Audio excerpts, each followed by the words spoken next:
All right, Erin, we are live. How are you? So Good nice to have morning. you Good all. Good morning. afternoon. I know, Unite for Our Community. We are here with our Ask the Expert series. And, we felt like today is National, or actually all month is National Nutrition Month. And we wanted to continue on this theme. And we thought we'd bring up the top 10 questions that we feel is, just the top of mind for our women going through chemotherapy and those nutritional questions. Erin, I know when I was diagnosed, there was a lot of, just questions that would come up when I was going through treatment, what I should eat, what I shouldn't eat. I was trying to boost my immune system. There was just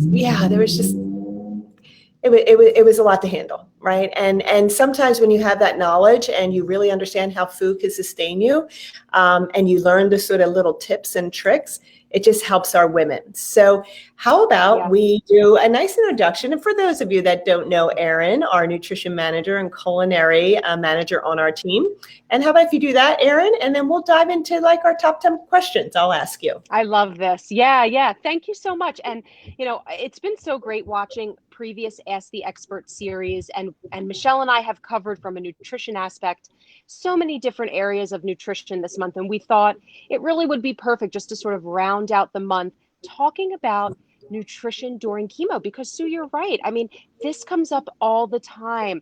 Just there's so much concern and you're inundated with information and you might not feel well, and so, we're so happy to bring it to you. So, for those of you that might not know me, or if you're just coming into our program, I'm Erin, nutrition manager. Michelle, we make up your culinary nutrition team at Unite for Her. We've been doing all different, fun, excitement things through the month of March for National Nutrition Month. So, be sure to check out those videos on our social media also. So, we're really happy to be here and just answer, I should say, some of those common questions that we hear when we are chatting with our women. Yeah. All right. I think we're going to just dive in, I and we love this. did Yeah. our top 10 questions. I probably know I can add a couple to this, but Erin, Oh, let's just start with alcoholic beverages. So this is something that a lot of our community talks about. Can I actually have yeah. any drink during chemotherapy? Yeah. And this does, and sometimes I'm the one, even during wellness days to bring this up because people feel funny about this, but understandably so. So during chemo, I usually say hold off on having anything alcoholic. And that's because, there's so much happening. You're getting these intense treatments, right? Your body is working very hard to break down that medication. Your liver is working very hard to naturally detox and break that down. We don't want to stress our body anymore with adding something alcoholic to it. So I err on the side of caution and say, let's just hold off for the time being. Now, with that being said, if there are some instances where maybe there's an occasion you have coming up or something, and you're like, I just want to know if I can have one. I always say the best thing to do is talk to your medical team, talk to your physician. Totally. They may tell you, sure, if you want to have one, make sure you have it before so many days before your chemo. Drink plenty of water. It's always better to speak to your physician first, but if at all possible, let's just avoid that for right now. Yeah, great advice, Erin. And I agree. And sometimes, Yeah, you have to look at the short term, like this is only for a short amount of time. That will change, that's right. right? So, That's right. so That's right. when you can sort of see the end when that will be over, it just allows you to mentally prepare, for Yeah. some things, or just it's actually like the ritual of just relaxing and being with friends that you might be able to get back to after Yes. chemotherapy. Yeah. Absolutely. Absolutely. Okay, so how much water should I be drinking? I remember this one so Oh, much so, Erin, and I will say a little tip for me, I could not drink a lot of water. It was crazy. And I was like, what is wrong with me? So I would start adding citrus to my water or a little bit of cranberry just to like have the taste sort of brighten my profile to try and drink water. It yes. was amazing that little Yes. bit I couldn't do. So tell us a little bit And about how and much. so, and I'm before we jump into quantity, so I do want to say I'm so glad you brought that up because I think sometimes the unexpected side effect of chemo is the challenge of drinking water. You may be, a tried and true, carry your water bottle with you all the time, and all of a sudden you're like, I can't tolerate it. I can't do the taste. And it's hard. So what do? Of course, you could flavor your water, adding citrus, adding some mint, things like that. But how much do you really need? So your hydration needs do go up during chemotherapy. So some chemotherapy treatments require a little more. Your physician will tell you that. So generally speaking, I say starting off with 2 liters of water a day, best hydrator. But looking aside from quantity, as long as you don't have some sort of kidney disease, okay, renal function is intact, you want to make sure you're also paying attention to your body's own hydration cues. So that means, number one, the frequency of you urinating. So you want to be going to the bathroom every 3 to 4 hours, that time frame. Okay. Number two, the color of your urine. So in the morning, we know it will be the darkest. That's normal. As the day goes on, as you're hydrating, you want to make sure it lightens up during the day. You don't have to strive for it to be clear. A light, very light pale yellow color of your urine indicates proper hydration status. Understanding there are some medications that may change the color of your urine, but as long as you're not taking them, paying attention to, again, our body's own hydration cues. And that is also a fabulous indicator of how's my hydration doing. So if you find you're going half the day, 6, 7 hours without urinating, that's an indicator you need to get some more ounces in. And That's one a of the great, things I know that really worked for me, and I often suggest, is the world of smartphones, is there are lots of free hydration apps. So if like Stu, you mentioned it was really hard to get ounces in, using these apps as a tracker, setting reminders. Oh, every 90 minutes, every hour, a little reminder. I need to get some ounces in. That's a great idea. yeah. And on that same note, Erin, I remember certain foods are very hydrating. When, I was actually in the summer when I was going through chemotherapy, so my watermelon was very hydrating. And Yes, and even like soups that are cold or warm, like I felt like they were hydrating for me. So I would try and look for absolutely. different things that I could do to just sort of boost those ounces. I just wanted to see Mhm. if that felt like it was on track.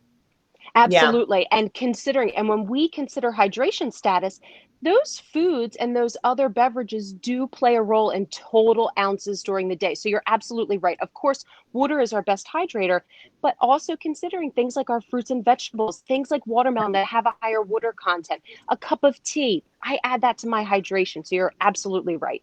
Yeah, yeah, always good to know. And I love, checking Yeah. the color of your urine. I am one that definitely sees that visual, and then it's just a cue Yes, to know. that's Um, right. One thing we know, we have quite a few following us today, and Yvonne was saying that she was told, this is back to the alcohol question, on her off weeks, that she was okay to have one, when she would have her off weeks. And that is so key that you're connecting with your physician on that, because every chemotherapy drug is different. Correct. Every type of therapy is different. So, you know, Correct. it's nice to offer that comment, Yvonne. Thank you. And just knowing Thank that, you. always good to check in with your doctor to see what's good for your chemotherapy regimen. All right, your next one, Absolutely. number 3. What can I do Okay. to my constipation? So another Oh, one. I remember, damn, oh, it was the oh, worst. I know. I Yeah, know. Oh my gosh. And having regular bowel movements, I mean, is really important, and constipation is really, really a challenge. So, what can you do? Okay, let's talk first from a lifestyle perspective. Number one, fiber. So, at any point, getting fiber in from your foods. And more than just our fruits and vegetables, but thinking fiber from things like whole grains, your beans and lentils, things that have that bulking fiber that can help move things along. Okay. So, fiber, if at all, wonderful. If you're having a particularly difficult time, you can add a fiber supplement to that. Things like Metamucil is just like something like psyllium husk. So, or you could just buy regular psyllium husk as an added supplement, because some medications, pain medications as well, notoriously constipating. So, making sure you're getting your fiber in through the day. Okay. Remember, daily fiber needs, generally speaking, for most adults, 25 to 35 grams per day. Water, huge part. Even if you're getting enough fiber in, if you're not getting enough water, you are not supporting good bowel habits, and this can be constipating. So making sure you're getting water. Um, if you're having some belly pain, warm water can really help as well. So warm beverages can really help with our GI tract in soothing that. So know Mhm. that even warm water with lemon, some tea, that can be particularly helpful as well. Movement. Okay. So getting up and walking, moving around helps our body move. So anytime you can get up, that helps things move along, especially if you're constipated. So, making sure you're trying not to be sedentary if at all possible. Now, even with all of these things intact, all of these lifestyle things, sometimes medications, again, pain medications, notoriously constipating. Sometimes there's nothing you can do, and you may require the assistance of an added medication. This is something, like a stool softener, like something like Miralax, that is soft enough and gentle enough to help you go without being something that's like a strong laxative. So talk to your physician about it. Natural home remedies. I know when I worked in a hospital, good old fashioned prunes and some warm prune juice is also something to try. I mean, it really, really works. So maybe you're adding that into your day to day. So Yeah. know that, keeping a lifestyle food absolutely intact regularly is important. But even with that being said, you may require a little additional assistance. Yeah, that's great, Erin. I do remember like before, well, I didn't find this out until a little bit too late, but then it was recommended, so many things changed to actually start a stool softener, an all Ahead natural of stool time. softener ahead of time. So that way your Yes. body just sort of gets used to that, Yes. and stay on it almost, just something that is very natural and just stay on it as a Yes. preventative type of approach. And And that that's, seemed to yeah. be good news for a lot of women. I missed that window, but it seemed to be good news for a lot of women. And a lot of times, Sue, I'm glad you bring that up. A lot of times that's the case. I've talked to so many women that say they've run into this situation where they have some extreme constipation episodes. But once they get on that proactive regimen, they start things ahead of time, things go much smoother. So you're Yeah, absolutely right. Just staying ahead of the game really is key. Consistency and staying ahead of the game. great. Yep. All Yeah. right. Number 4. So I can't tolerate a lot of raw vegetables and Oof. fruits. What should I do? And I know this is Yeah. another thing that you don't realize happens. Yeah. So, and this comes up so often because, we set the best intentions, right? I want to get my fruits and vegetables. I want to get all of those foods and that are so nourishing to me. And all of a sudden, I can't tolerate it. What do I do? That is okay. Sometimes when your body doesn't feel good, raw things, roughage items like fruits and vegetables are just really tough to digest on your body for that time being. If you're having something like some diarrhea, again, that roughage and raw vegetables might just be a little tough on your body right now, and that's okay. So you can still get amazing nutrition and nourishment by cooking your vegetables, softening that fiber which helps with digestion, makes it a little easier to move through our GI tract. And so it is absolutely fine if you are leaning on things like soups or stews and adding some vegetables, sauteing, roasting, just cooking them a little bit. You may find that that is more tolerable for you, and that's okay. And then, similar to what we said earlier in this segment, Sue, you can get back once you're feeling better. You get back to the raw fruits and vegetables. You get back to the stuff when your body is feeling better. Yeah, I will tell you, when I was going through, my treatment and I had acupuncture, and I just felt like it was always, I was learning every day I was going to a treatment session, I was learning, right? And one of Yeah. the things that Dr. Burgoon had taught me in the Eastern philosophy, and I'm sure you know this, Erin, it is a big deal to warm up your digestive system before you eat. That's why you get tea Yeah. before every meal. Yes. And that warming always helps, with digestion. Even just slightly blanching your food and your veggies just Yeah. to warm them up a little bit. And I really did switch over to that type of lifestyle. And it Yeah. was very helpful. Just a different philosophy in our Eastern culture. Yeah. Well, and I think the focus really is giving your body what feels good. And I'm sure Sue, adding those warm foods, and you can Yeah. immediately feel how much better your body feels. And so going through keto, it's all about what makes my body feel good. And you may find warmer vegetables or foods in general just feel better in the body. And it's just about listening to what makes you feel good, and then things that don't make you feel good. Yeah, I love that you said that. That is the key. Our body does talk to us in different ways. So all Yeah. the signs that you said to look out for, it's very valuable for you to understand, if you're on track that day. Yep. Yep. And then make an adjustment. You can always make an adjustment. So And how every about, day is an adjustment. Yeah, go ahead. yeah, sorry. All right, number 5. So how do I handle being with nausea and just that's difficult, right? It's so difficult. And so remember, nausea, having the symptom of nausea doesn't have to mean you are also have vomiting, the symptom of vomiting. You may just feel that unease in your belly. Okay. So you may have one or both together. When handling nausea, it is really difficult. So here are some tips and tricks for you. Number one, so remember, when we're nauseous, we are super sensitive to smells, right? Everything, all of a sudden, the smell of everything could either turn us on or turn us off to a particular food or beverage. So when you're nauseous, I usually say stick to things that are either cooler in temperature or room temperature, because they tend to smell less. They are less aromatic. So there's less of a risk of that nausea being aggravated. Also, staying away from foods that tend to just have strong smells to begin with. So anything that may be a little bit more pungent, I would hold off for the time being, because again, we're trying to minimize risk of aggravating that nausea. So cool room temperature type foods, or even if it is something warm, letting it come to temperature, letting that come down. Again, it affects the aroma of a dish. In addition, avoiding heavy meals, right? So when you're nauseous, having a big, heavy meal might not feel well. So leaning on small meals, even drinking things, like I see that cup in front of you, Sue, even sipping on some broth or some tea Yeah. or a smoothie may be good for that nausea. Okay. So leaning on lighter, even more frequent meals and snacks is a good way to go about that.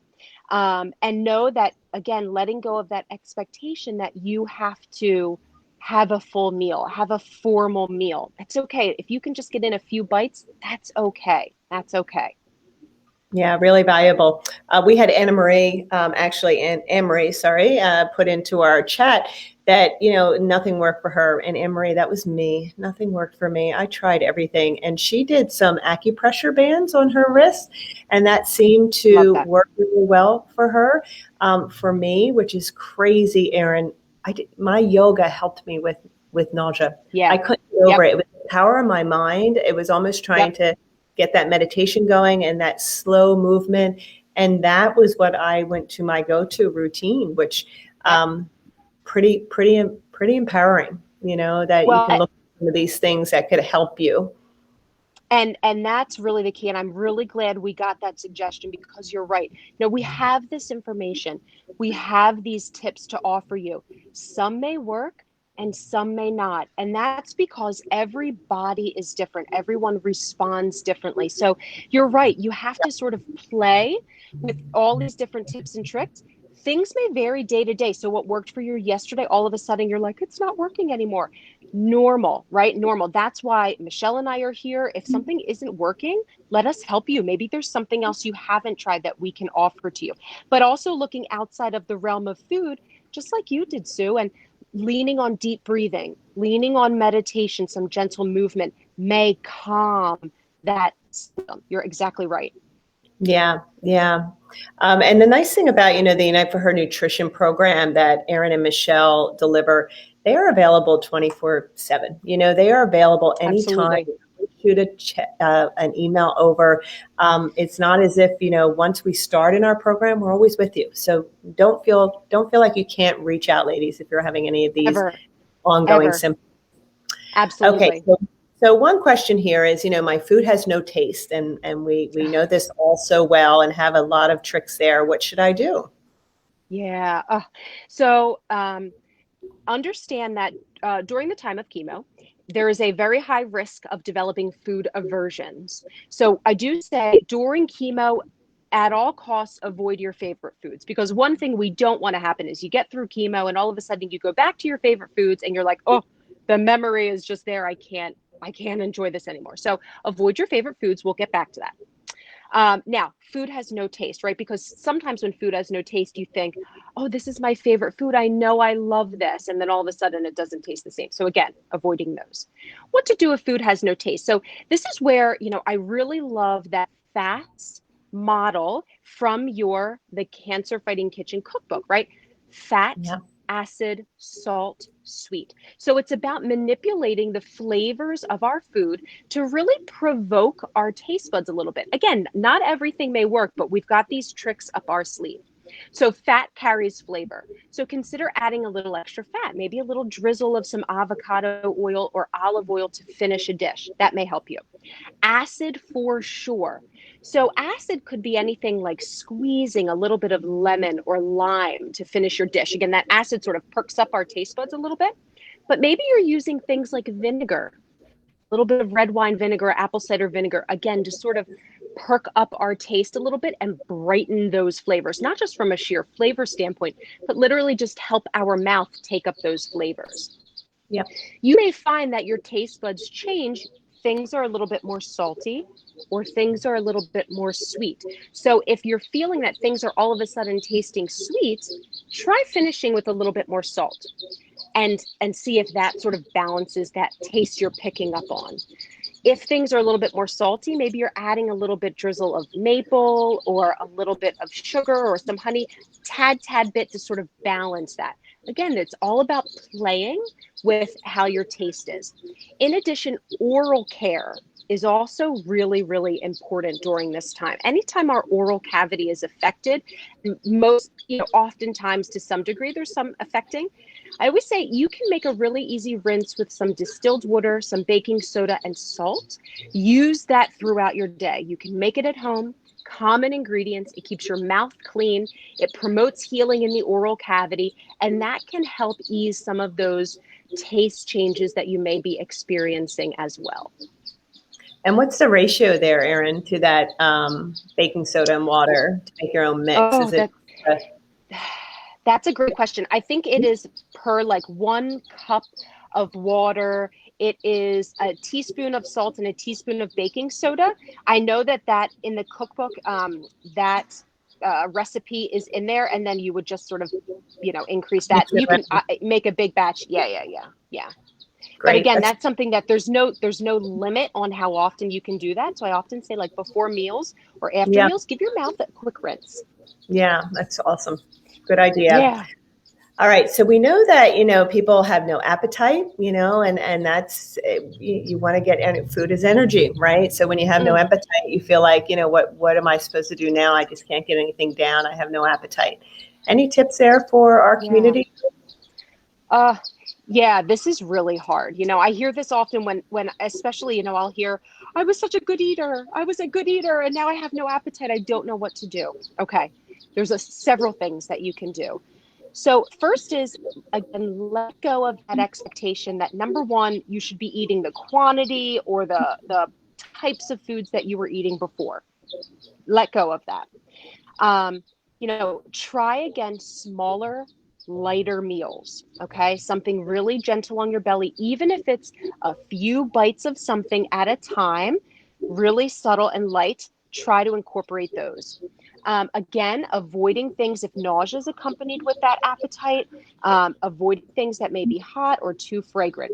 If you find that your appetite is leading you to missing meals, going a whole day without eating something, try scheduling meals out, literally making an appointment. Sometimes you get so busy, or if you're sleeping or resting all day, you don't get anything in.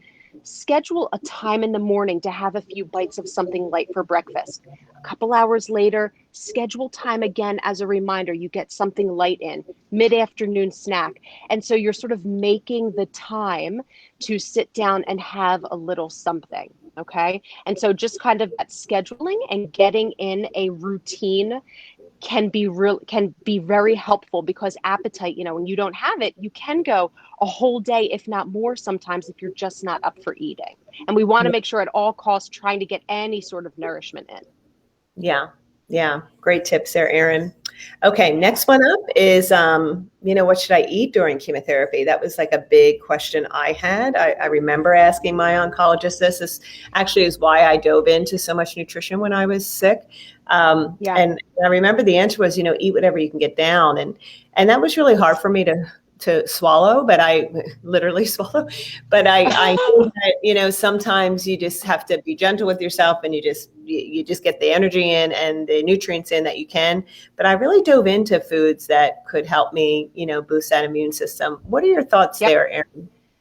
Absolutely. And so, okay, let's look high level, right? So what foods should I be eating? Of course, whenever possible, get in, you want to squeeze in any bit of nutrition that you can. So all those beautiful foods that have all of the vitamins, minerals, have the fiber, have the nutrients, the antioxidants.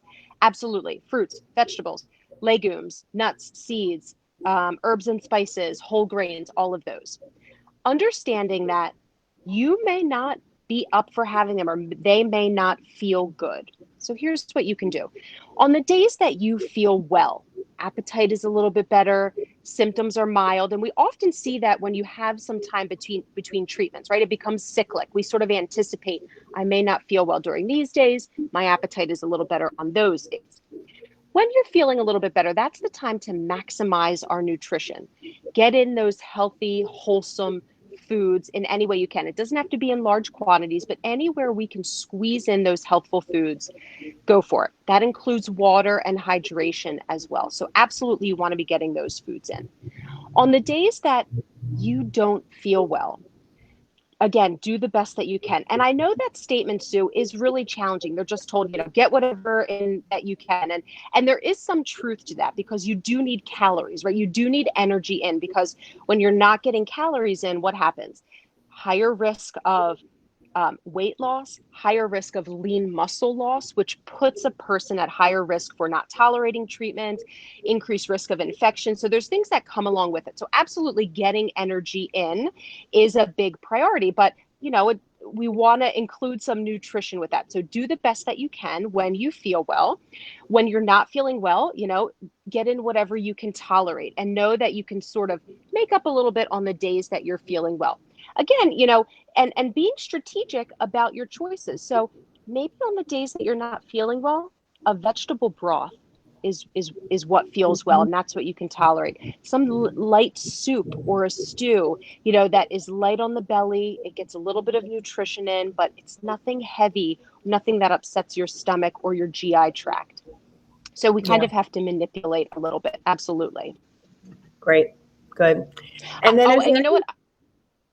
Yep, go ahead. One more point is, it's always worth noting as well that if you're going in to start a treatment regimen, fitting in as much nutrition leading up to the start of that as well can really behoove you. So it's just worth, like getting ourselves ready and getting those nutrition foods in ahead of time. Yeah. Mm-hmm. It's great. Yep. Great idea there. I know in that same question is that, should I be eating all these vegetables, and all I really want is some darn crackers or a milkshake or, ice cream or popcorn in my place. So right. That's where I think we got to be a little gentle with ourselves. But yes. Go ahead, Erin. What do you say to that?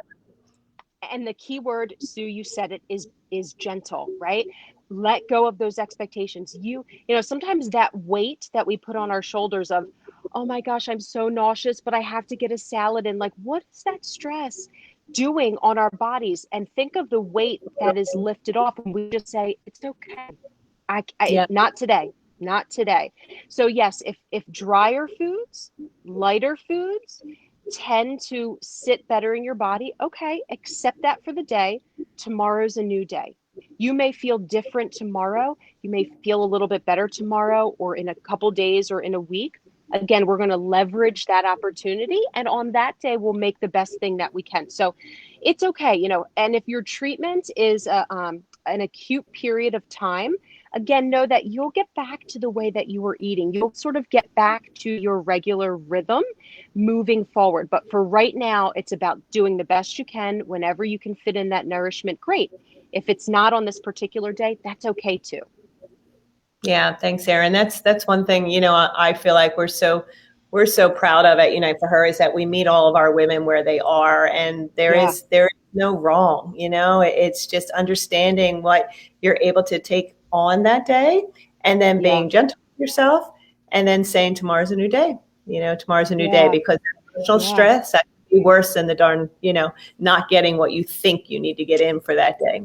Yeah, for That's sure. right. That's right. Yep. Right. I think we have time for one more. Okay. And I think that was, we said, are there any foods that we should stay away from? Since we were talking about what should I eat, what should we stay away from? Right. Oh, this is a really great question too. And so this is where, so the short answer is no. So there really isn't foods that you need to stay away from.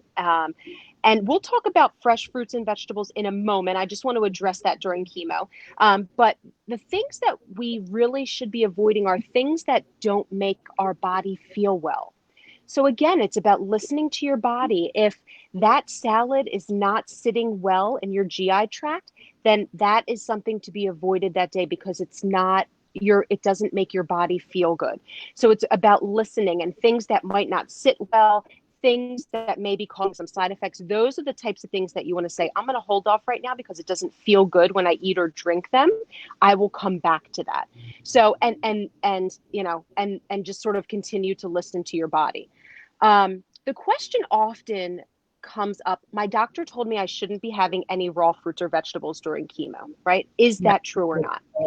And Mhm. and Sue, I know you and I have talked about this Yeah. extensively in the past. What are the recommendations? So, and I've talked to several of our physicians in our community just to clarify, like, what are you saying to your patients? This is my recommendation. So what do we know?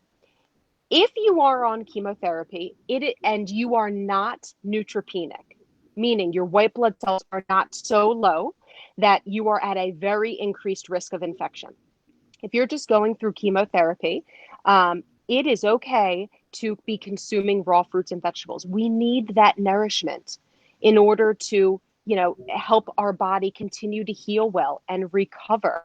So getting those nutrients in is very important, and it is safe to do.